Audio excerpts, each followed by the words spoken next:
This is 2024 Higher Level Maths Leaving Cert Paper 2, question 10. Okay, so we have a company and they make windscreen wipers. In this question, the rectangle PQ or S, so we got PQ or S, it has a width of 180 centimeters, that's given there, and a height of 100 centimeters. M is the midpoint of PQ. So M is the midpoint of this line here, N is the midpoint of SR, and O is an element of NM. All lengths are given in centimeters. So in part A then, in the diagram below, the line segment AB, so this line segment here, shows a type of wiper blade. The line segment AB rotates around the point O, where O is an element of AB, until it reaches the position A prime, B prime, so here. So it goes around this direction here, back and forward. The region that is cleaned is A, B, B dash, A dash, which is the sector O, B dash, B, with the sector O, A dash removed. A dash, B and B dash lie on the rectangle PQRS, and N lies on the arc from B to B dash. The line segment ORQ, so ORQ, this line segment here, is extended 20 centimeters to T as shown. The angle OTR is right angle, so this angle here is a right angle. Okay, question 1. Show that OB is 120. So O to B has to be 120. Why is that? Well, this line, this entire line here rotates around here until it reaches OB dash. So OB is going to be the same as ON, is going to be the same as OB dash, because it rotates in this arc here. So let's see how we're going to put that. I'm going to say that the line segment OM is equal to 20 centimeters, we're given that, and the line segment MN is equal to 100 centimeters, again we're given that. So the line segment ON is 120 centimeters, so we're given that again. Now let's see, the line segment ON is equal to the line segment OB, which is equal to 120 centimeters. I don't really know any other way of putting that. I mean, there are no calculations that you can do as far as I can see. That's really all I can say there. Okay, so let's move on to part 2. Hence show that the angle BOT is 41.4 degrees, correct to one decimal place. The angle BOT, so BOT, so what we're looking for here is this angle here, we'll call it theta. We want to prove that that's 41.4 degrees. So let's just draw a triangle and work it out. So we have a right angle triangle, so right angle here. We know that the bottom part of the triangle, this part here, from O to T, is 90, because it's half of 180. So this is 90. We know we've just shown that this is 120 centimeters up along here, and we've got to work out theta here, this angle here. So we have two sides, so all we've got to do here is look at the cos of theta being 90 over 120, so that would just mean that theta itself would be equal to cos inverse 90 over 120, so theta is equal to 41.4 degrees, and that's it. Okay, part 3 then. Hence work out the area ABB'A.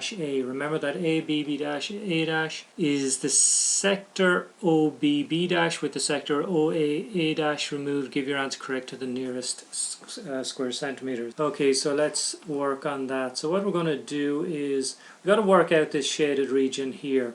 We've got to exclude this. So what I'm going to do is find the area of this entire sector here. So all of this area here, including this white non-shaded bit. Then I'm going to find the area of the non-shaded bit and subtract the two. So let's do that first. Let's have a look at this small sector here. I'm going to find the area of that. So in order to do that, so the area of this part here is going to be pi r squared times the angle here, this angle here, divided by 360. Now I'm going to need the radius. So the radius is the distance from O to A. That's the radius of this. Imagine that's a circle there. This would be the radius of that circle. So I need to find OA, and I also need to find this angle here.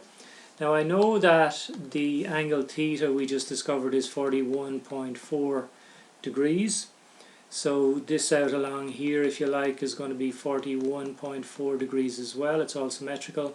So all I got to do is add that to that and subtract from 360. That'll give me this angle here. So I'm going to call that angle, let's say alpha. I've already used theta, so let's use alpha there. So actually I'll work that out first, just to get that out of the way. So alpha then, it's going to be equal to, let's say, 360 degrees minus twice 41.4 degrees. And when you work that out, you get 97.2 degrees. So that's my angle in the middle there. Now I've just got to work out the radius of that small sector. So in order to do that, I'm going to use this little triangle here. So I'm going to use this triangle here. I know that this side here is 20. I know the angle is 41.4, so I can use sine to work out the hypotenuse. Let me just draw that and work it out. So I've got a triangle. I've got theta here, which is 41.4 degrees. Got a right angle here. I know this is 20 centimeters. I've got to work out this radius here. What I'm going to say here is that sine of 41.4 degrees is 20 over r.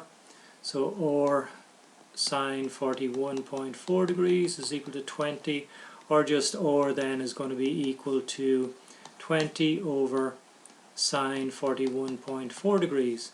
So when you work that out, you get an r of 30.24292 and so on, and that's in centimeters. Okay, so I can now work out the area of that small unshaded sector. So the area of a sector is equal to pi r squared, which would be the area of the entire circle. So it's pi r squared, and we've got to multiply that by the fraction of the circle we're talking about. The fraction of the circle we're talking about is 97.2 over 360. So let's just stick in everything we've got there. Well, it's going to be pi anyway. We're going to multiply that by the radius, which we just worked out, as 30.24292. That's to 5 decimal places. We've got to square that, and we've got to multiply that by 97.2 over 360 degrees. So when you work that out, you get, so we're going to get 775.8201911, and that's centimeters squared. So this is the small, call it the small sector. Let's work out the larger one then.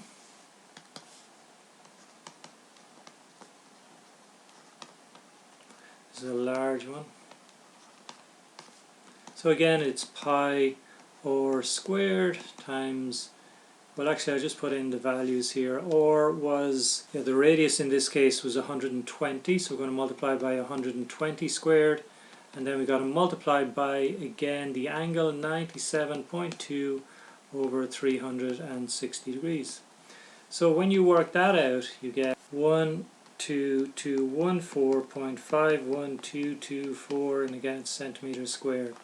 So the area, the shaded region then, or what did they actually ask us here? We might as well put in the correct notation. Hence work out the area of AB, B dash, A dash is equal to 12214.51224 minus 775.8201911.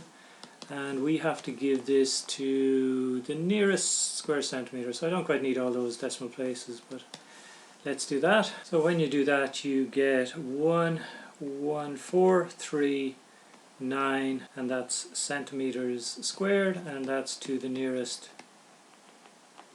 centimeter squared. I think that's all we had to do. Hence work out the area and give your answer correct to the nearest square centimeter. Okay, that's it for that part. Let's move on. Part B, moving the point O along the line MN, so moving this point here up or down along the line NM, I should say, changes the size of the wiper blades and the region that it cleans. In the diagram below, DE rotates about O, so DE rotates around O here, where O is an element of DE, until it reaches D dash E dash. As in part A, E and E dash lie on the rectangle. The angle E dash, so the angle E dash OE is 105. So this is 105 degrees all the way around here. By setting OE equal to X, so we're going to set this here equal to X. Actually, this will be X as well up along here. Use the triangle OEE dash and the cosine rule to find the value of OE. Give your answer correct to one decimal place. Okay, so they're actually telling us what to do here. So they're making it very easy really. So let's see. We want to find what X is. We have a triangle here. I'll just draw it. It looks something like this. We know that this is 180 centimeters here. We were given that. We know that this is X, and this is 105 degrees. And we've just got to apply the cosine rule. So very easy, they're actually telling us what to do. So it's 180 squared is equal to x squared plus x squared minus twice x times x cos 105. And all you've got to do here is just solve for x. So very straightforward. Okay, so let's do that then. 180 squared is 32400. X squared plus x squared is 2x squared. 2 times x, 2x squared. Again, cos 105 degrees. I'm going to just factorize out that 2x squared.